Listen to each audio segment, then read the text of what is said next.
तर या सगळ्या संदर्भात वैदेही मी पुन्हा तुमच्याकडे येईल। हा व्हिडिओ आपण पाहतोय हे अतिशय खरं तर संतापजनक आहे। हे कोण पोलीस आहेत, यांच्यावर काही कारवाई होण्याची शक्यता आहे का आणि या संदर्भात पोलीस अधिकाऱ्यांपैकी कोणी प्रतिक्रिया दिली आहे का?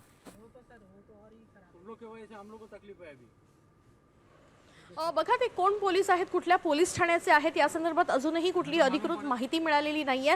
मात्र अशा पद्धतीने एखादा पोलीस जेव्हा मुलांना धमकी देतो तेव्हा अर्थात संपूर्ण पोलीस खातं या निमित्तानं बदनाम होताना बघायला मिळतं आणि याच सगळ्या प्रकरणामध्ये पोलिसांची भूमिका देखील अत्यंत महत्त्वाची आहे। बघा दिल्लीमध्ये ज्या पद्धतीनं लाठीचार्ज झालेला आहे, अतिशय अमानुषपणे लाठीचार्ज करण्यात आलेला आहे, त्याच्यामध्ये आपण बघतोय की दिल्ली पोलीस मोठ्या प्रमाणात ट्रोल होताना बघायला मिळत आहे, टीका मोठ्या प्रमाणात दिल्ली पोलिसांवर होताना बघायला मिळते। मात्र मुंबई पोलिसांवर अशी कुठलीही टीका अजून झालेली नाही, कारण मुंबई पोलिसांनी संवेदनशीलपणा दाखवल्या असल्याचं आदित्य ठाकरे यांनी काल आपल्या भाषणामधून देखील स्पष्ट केलेलं होतं। मात्र अशा पद्धतीनं जर गाडीमध्ये भरून धमकी दिली जात असेल तर ते कितपत योग्य आहे आणि कशा पद्धतीनं जर ती धमकी दिली आहे, आपण बघतोय की मुलांच्या भविष्यासंदर्भात ही धमकी दिलेली आहे। कारण जर 50-50 ग्रॅम पावडर जर त्याच्या खिशामध्ये मिळून आली तर अर्थात त्यांचं भविष्य खराब होणार आहे।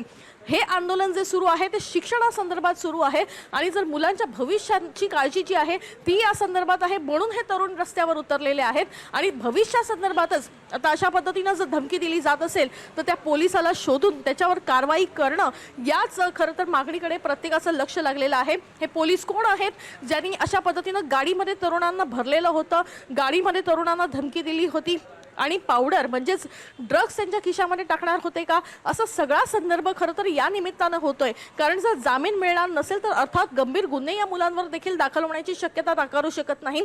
मात्र मुलांच्या भविष्यासंदर्भात असा खेळवाड होत असेल तर नक्कीच अशा अधिकाऱ्यावर कारवाई करणं अपेक्षित आहे, असं देखील मत व्यक्त करण्यात आलंय। पण वैदेही हा जो व्हिडिओ आहे सध्या सोशल मीडियावर सध्या पसरलेला आहे आणि दुसरी गोष्ट आपण दिल्ली पोलिसांचं बघायला गेलं तर त्या संदर्भातले पण व्हिडिओ हे सोशल मीडियावरच व्हायरल झाले, त्यामुळे कुठेतरी देशभरात दिल्ली पोलिसांविरोधात पण संताप आहे। तशीच काहीशी सध्या मुंबई पोलिसांबद्दल हे सगळे विचार लोकांचे होऊ शकतात का? नक्कीच आपण बघतोय की दिल्ली पोलिसांनी अमानुष लाठीचार्ज केलेला होता, अनेक मुलं अनेक मुली याच्यामध्ये जखमी झालेले बघायला मिळाले होते। कशा पद्धतीनं तो लाठीचार्ज केलेला होता, मुलींना कशा पद्धतीनं मारण्यात आलं होतं याचा रिपोर्ट देखील आपण केलेला आहे।